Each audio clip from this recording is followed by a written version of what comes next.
Bueno, además está decir que uno de los dolores más grandes de cabeza que a todos los uruguayos nos ha traído la pandemia tiene que ver con el aspecto laboral, y eso directamente repercute en una situación económica, bueno, cuyos números vamos conociendo no solamente a nivel de nuestro país, sino a nivel internacional, y es la gran preocupación que genera. Hoy en día el tema del empleo es sustancial, es fundamental. Por eso se impone un diálogo con la presidenta de la Agencia Nacional de Desarrollo, Carmen Sánchez, a quien tenemos aquí en estudios y ya le estamos dando la bienvenida. Carmen, ¿qué tal? Buen día. Buen día, un gusto estar acá con ustedes. Bueno, creo que un reflejo de la enorme preocupación que tenemos todos por el tema del empleo se podría ver en este fenómeno que a través de un proyecto, de un llamado que realiza la agencia, genera un récord de inscriptos, ¿no es así?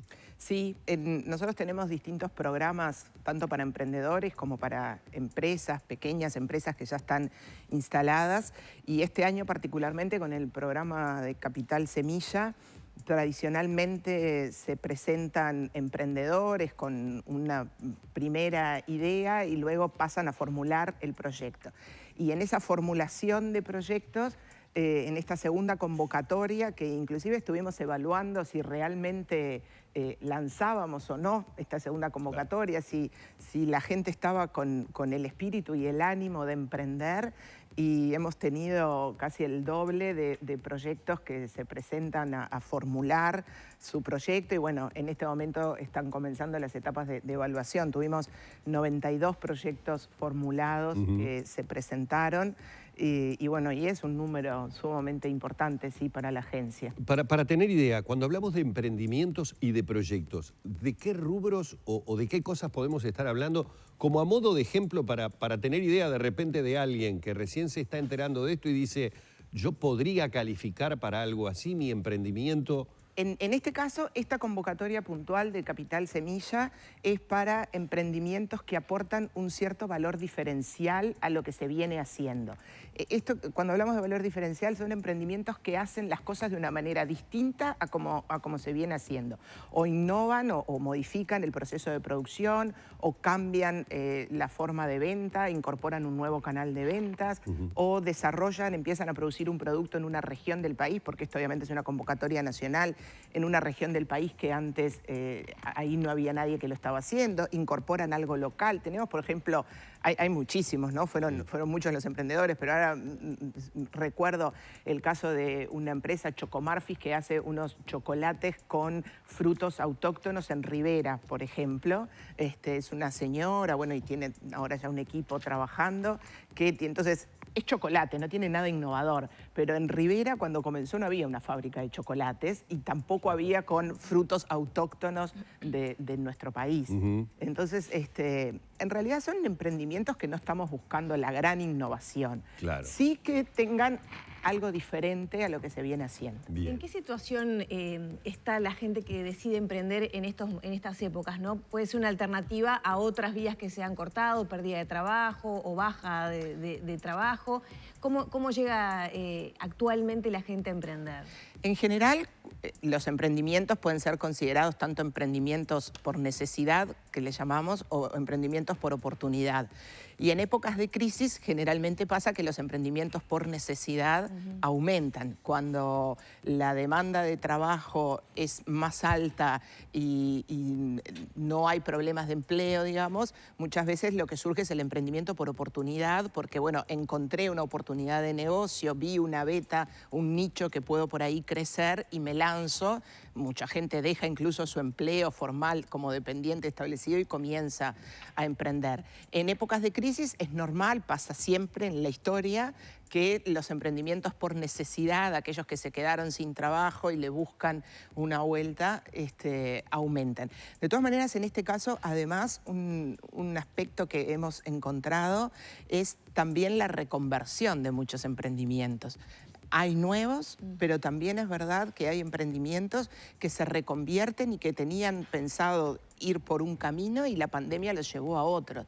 El caso de Feria Azul, por ejemplo, quizás ustedes lo conocen, que hicieron una plataforma, porque aparte al comienzo de la pandemia fue bastante publicitario, hicieron una plataforma para conectar los feriantes con el consumidor y que puedan... Nota de ese emprendimiento innovador. Sí. Ese emprendimiento iba por otro lado, no era iba por el lado de conectar el productor con el cliente, pero por otro camino, y se reconvirtieron en su momento. Estaba asociado muy al sector gastronómico en sus comienzos, y entonces, bueno, por ese lado, abril, mayo no iban a tener muchas ventas, y entonces se reconvirtieron y terminaron en un proyecto súper interesante que, bueno, es apoyado por la agencia también con un programa de Capital Semilla. Y en estos apoyos, ¿qué lugar tiene el público, ¿no? Porque en crisis también hay menos personas con dinero dispuestas a gastar o a comprar a veces productos que no son de primera necesidad porque son más innovadores o porque...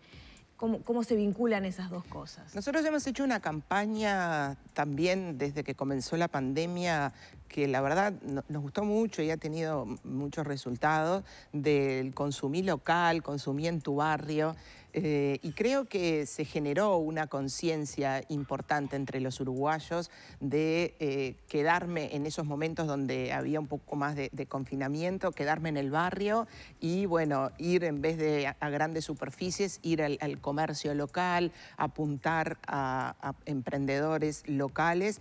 Y la verdad que, bueno, obviamente hubo baja como es en todas las actividades, pero creemos que las redes sociales además nos han dado un poco esa devolución, que ha sido una campaña buena y que el uruguayo se prendió a esto de consumir local y consumir uruguayo. Para sistematizar todo esto, de todas maneras están lanzando el observatorio, ¿no? Sí, ayer precisamente firmamos un convenio con el Ministerio de Trabajo y Seguridad Social para poder obtener información. Este es un objetivo que nos planteamos apenas comenzamos nuestra gestión en la agencia, que bueno... la tuvimos que dejar de lado los primeros meses, pero siempre teníamos ese objetivo. Las cifras de pequeñas empresas no están en ningún lugar. Uno no googlea pymes en Uruguay y le sale automáticamente las cifras. Es como que hay que recorrer varias instituciones para hacerse una composición. Y creemos que como agencia es un objetivo que tenemos que cumplir, poder informar a la población de estas pymes, cuántas son, cuántos empleos generan, qué contribución realizan al Producto Bruto del país, porque realmente es muy importante. Son el 99% de las empresas del país. Eso lo tenemos, pero son cifras que a veces no están actualizadas o no podemos entrar a mirar más en detalle cosas como querríamos. Entonces estamos con este objetivo, el Ministerio de Trabajo es uno, firmamos también un convenio con el Instituto Nacional de Estadística y estamos ahora por concretar con la Dirección General Impositiva, que tiene toda la parte de ventas y evolución justamente de crecimiento de las empresas, así que esperemos para el año que viene poderlo tener conformado. Antes de pedirte en el final, explicabas bien el tema de la oportunidad, en definitiva, crisis es igual a oportunidad, se dice en marketing. Bueno, la oportunidad que genera el tema de la crisis, el tema de la pandemia, la reconversión por oportunidad o por obligación que tiene mucha gente. ¿Tienen el reglamento de cuántas pymes quedaron por el camino? Nosotros, el 13 de agosto se celebraba el Día de la MIPYME y en ese momento, por esto que hablaba antes de que los datos no están tan fluidos, entonces ahí hicimos como una puesta a punto y desde febrero hasta julio habían cerrado unas 7.000 empresas y se habían perdido unos 40.000 puestos de trabajo en este sector.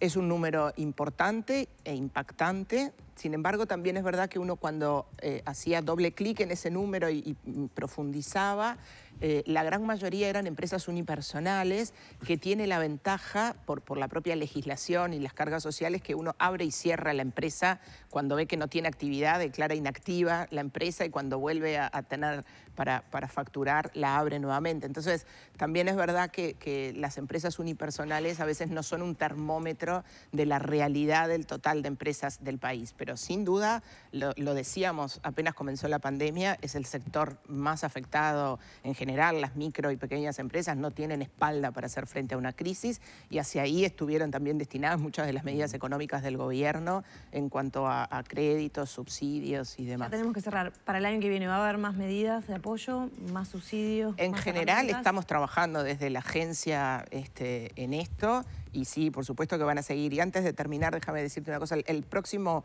19 de noviembre, el jueves que viene, estamos celebrando el Día Nacional de la Cultura Emprendedora, el Día del Emprendedor, y vamos a estar haciendo un reconocimiento a muchos emprendedores que emprendieron o que le buscaron la vuelta en este año tan especial de pandemia, así que desde ya los invitamos a que nos puedan acompañar y poder también replicar después estas historias de algunos emprendedores que lograron, aún en un año complicado, salir adelante.